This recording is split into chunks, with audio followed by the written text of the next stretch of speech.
You're watching Drake Wing Gaming. Enjoy the video. Hey guys and gals, Nary here from Drake Wing Gaming. It's WMount's Word of the Gaming Drag. Today I'm coming back at you another Let's Play episode of Wayfinder.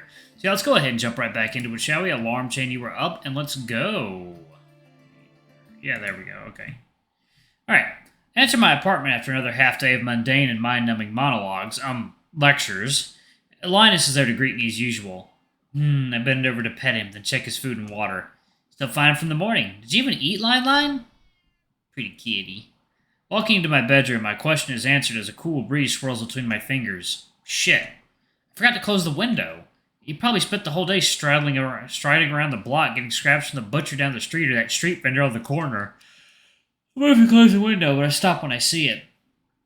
A note on the window stool. Then I remember. I wasn't in my room last night. Arkin and I slept in the other bedroom on the pull-out couch. We didn't even pull it out, just couched. I never closed my window after climbing onto the fire escape 2 nights ago. I feel a wave of paranoia and panic wash over me, but when I realize whose handwriting it is, I calm down a bit. Fynn, meet me at our spot. I'll explain everything. Oh. It's the note Tucker slipped into my pocket yesterday. Well, it made me panic for nothing. I probably left it there when I went to get my pillows for Arkin. Right? Didn't I get this from the closet, though? Also, how's this note here all day with how windy it is? I slowly shut the window without investigating further. After I leave the room, I move toward the spare room Arkin and I spent the night in and find the shirt I had worn the day before. I pick it up and reach inside to find a folded piece of paper. Tucker was in my room? I move into the kitchen and grab the frying pan I teasingly held toward Arkin and make my way from room to room. I begin checking each closet, under the beds, inside cabinets, and even in the central air vents. After a half hour, I finally decide to head back into my bedroom. Every light in my apartment is on. How could he do that? Break into my apartment and leave a note? You couldn't have gotten in from the fire escape, right? The ladder is raised. That's at least a 20-foot jump. Right? The answer is there, somewhere. I'm sure of it. I pull my phone out to text him and ask, but after typing the first few words, I pause. He's just trying to get your attention again. Don't give him what he wants. You ended it. You broke up with him. He deserved it. Right? I look over at the clock. 5:30. I have 2 hours until I meet up with Gerolf. I'm too tired to deal with anything at this point. Maybe I should cancel. But the way Gerolf's eyes lit up and that swish in his tail, he's much more sentimental than he's letting on. I just know it. I sigh, pulling my shirt off and lying against my blanket and pillow, warm as they are despite the cool breeze that had been airing the room out. I move my hand up to my forehead, looking up to the ceiling. Why me? Despite how weary I am, I don't want to flake on Gerolf. I left my phone from my pocket and set an alarm for 7:15.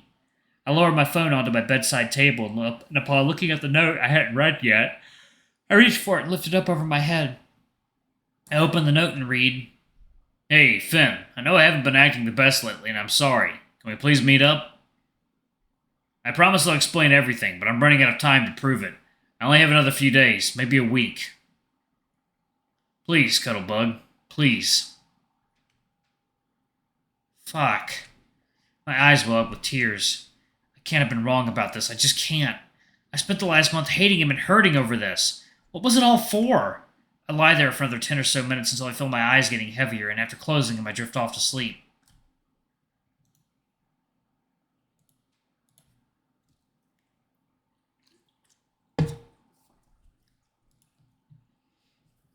Alright. You've got to be fucking kidding me. My body is floating above a lake somewhere cold and breezy. I'm surrounded by trees and birds floating around, and I can hear the waters below. If whatever is holding me here were to let me go, I'd be taking a very cold bath. Waiting for the visually immersive experience of whatever the fuck to begin, I look around. For a good while. In the distance, I can see lights that appear to be some sort of settlement. There are sounds of howls coming from where the lights are, but one of them sounds very somber, pained. I can feel it suddenly, the intent to heal another person's hurt. The feeling of love, so intense that your heart threatens to burst, and the howl ends. The love that was so overwhelming peters out, and I start to feel something else. Fear. The trees are silent. The birds seem to have all flown off. A scream echoes out from the light, and I see a flash of green, and everything goes black. When I see again, I find myself in a new place entirely. This time I am standing on a shore. An aurora swirling around high above in the sky seems focused entirely in this area instead of spreading far and wide. I stare at it with a curiosity I've never felt before. Is it an aurora, or something else? I can feel an energy coming from it, the same sort of energy I feel from my wolf giant friends. Is this magic? This place. The place where everything went wrong. I wonder if you're still there. Who's that voice? Can you hear me? I await the day the three of us can be reunited. We'll be restored, brother. Father. I feel the determination, the resolve. Hello? The sky shifts, the trees go larger, and things feel different. As though I've experienced 100 years in a fraction of a moment. My body does tire, yet each time I pass this place, my heart feels more and more weary. The glow still holds fast, yet it seems with each passage I can feel the call weakening more and more. How are we to be free of this cycle, I wonder, Father? Brother? I feel the heartache and longing. Seriously, what sort of dream is this?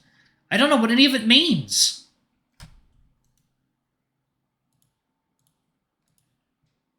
Not a dream finder, but memories.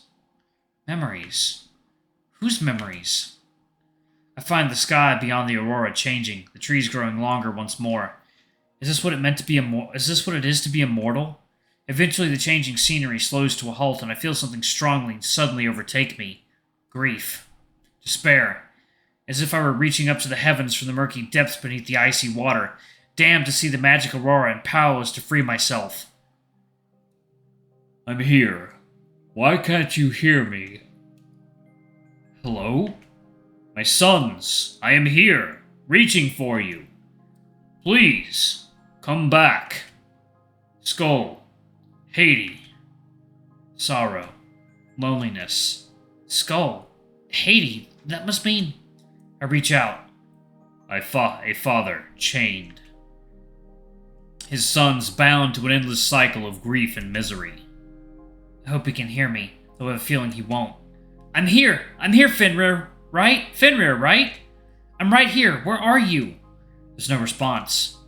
If only it were so simple. Remember this place, Finder. You may come across it on your journey. Who are you?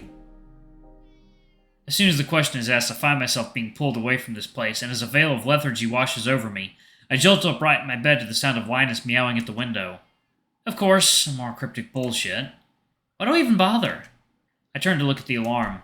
Still 30 minutes till I should go off, but I guess it's moot to try to get any more rest. My heart is racing. I know I won't even doze off anyway. I turn to pull myself out of bed and head to change into something else. As I dress, I decide to contact Gerald to give him a heads up that I'm getting ready. Finder. Hey, Gerald, I'm getting ready to head out. Is it too early to meet up? After a moment, I hear a response. It is a bit early, but not so early that I would not be prepared to meet you. I will meet you at the diner on Main, as I have heard it called. Know you the place of which I speak? I chuckle a bit at the way he speaks. It's sort of cute, though I wish he'd ease up a bit more. Red neon lights and chrome decor? I think so. What is chrome? Never mind, just head there and I'll meet you. And Gerald doesn't respond, but I'm sure he received the message. I finish dressing and grab my wallet and phone. Alright then. Into the night we go. I find myself standing in the cool breeze outside a mom-and-pop diner on Main Street. Across the road there is a playground with a few groups of teens playing basketball and enjoying their precious remaining free time before having to head home to sleep for school. I smile, thinking back to my halcyon days, fuzzy as it all is. Gerald was nowhere in sight, and I begin to doubt that this is the right place. I begin to call to him, but just as I'm about to chant my keyword, I feel a hand on my shoulder.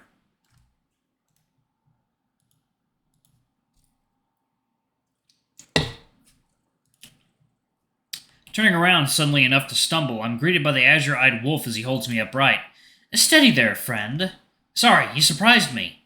I laugh it off, a little flushed, and Gerald looks me up and down as a shiver runs through me. You look cold. Shall we go inside? I nod and follow his lead. As we enter, I feel the warmth of the room and reluctantly remove my jacket. The diner is a warm and honestly charming interior right out of a 60s movie, complete with a checkerboard floor tile and red booth seats. I see Gerald's face light up at the sight of the vivid colors and flashy lights of the jukebox and pinball machine. His excitement is contagious as I feel my own growing. Usually when I come to places like this, it's with family, or in the case of my last outing with Tucker, and I never get to enjoy it. Excuse me. It's nice to be here with someone who looks like he's willing to play pinball or peruse oldie songs with me. Well, I doubt Gerald actually has any knowledge or interest in the songs. A guy can dream, though, right? We seat ourselves at this diner. We seat ourselves at this diner? Where would you like to sit? We could have a booth and a cozy spot, or right there. And Gerald points fervently toward the bar. Those tall bar seats. I want to look at the little television. His excitement is palpable. Oh, we can see the kitchen from there. Look! And Gerald's pointing is now desperate, despite my gaze already being upon its target. His voice quiets as if he's trying to be discreet. Several people are already sitting nearby. Maybe we can observe their interactions. I'm a bit dumbfounded. His entire personality and way of speaking just popped a Yui. Gerald, are you alright? You seem a bit... Gerald's not even paying me any mind. Overwhelmed. His attention is transfixed on a group of approaching kids outside the window, skating up to the diner. I tug on his arm. Gerald? Gerald snaps out of his trance and looks at me, his crystal clear eyes betraying the excitement his trembling arm hinted to me. Fynn, sorry. I mean, look at it all. This place, it's so alive, exciting. I mean, your realm. It's so lively, I want to experience as much of it as I can. I can hear his voice in my mind as he's speaking out loud. It takes me a few seconds to piece together which words go to which sentence. Okay. I can see you're excited about this, but you seem overwhelmed.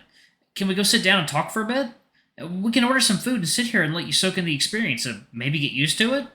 And then maybe I can show you the jukebox and pinball machine. He's nodding excitedly and his ears perk up a few times. Is this sensory overload? Poor guy. I lead him to the booth away from the bar. I know he wanted to sit there, but I think a little quiet will help him get used to the diner overall. His disappointment is immeasurable, but I reach out with my mind speak before his day is ruined. We'll sit there next time. They're having a hard time processing everything, so I think we should ease you into it, bud.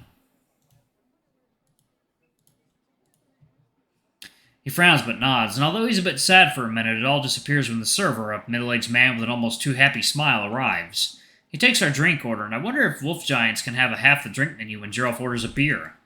I look at him in surprise but order one for myself as well. We place our IDs, Gerald's being a glamored rock, on the table for the server, and he picks them up to check them, then hands them back to us with a smile and heads off to get our drinks.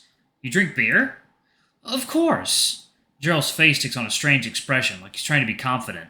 He turns his head away from me and he leans on an elbow on the table. I prefer mead, but I'll take what I can get. His laugh is overly hearty and bigger than I expected. Is he trying to impress me? This is a different side of him, but it's kind of cute. Gerald, you're acting very differently. Is everything okay? Oh, yes, I decided to drop the facade here. Honestly, I'm not always so prim and proper or well-spoken as I am around the others, but... Gerald's voice and acrolect return for a moment.